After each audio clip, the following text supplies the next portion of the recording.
иргэдийн нийтийн хурлыг хүч хэрэглэн тэн дотроо хорт бодис цахилгаан боохоо гэх мэт хэрэглэн нухчин дарж тарааж байгаа үйлдэлийг анхудаа харж байна л да.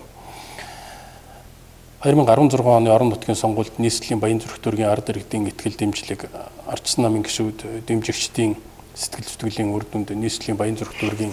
иргэдийн төлөөлөгчдийн хурлын 41 суудлаас 22 суудалд нь ардчсан нам ялалт байгуулж олон болсон.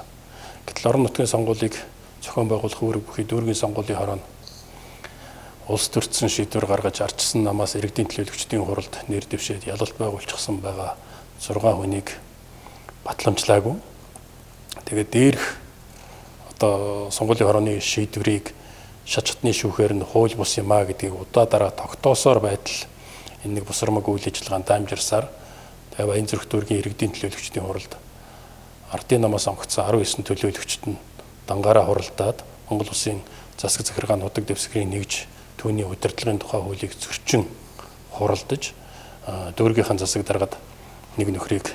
дэвшүүлээд түүний нийслэлийн засаг дарга маань одоо мэдэн бодилж батламжилж байна. Тэгээ эдгээр хууль бус эрх мэдлээ одоо хэтрүүлэн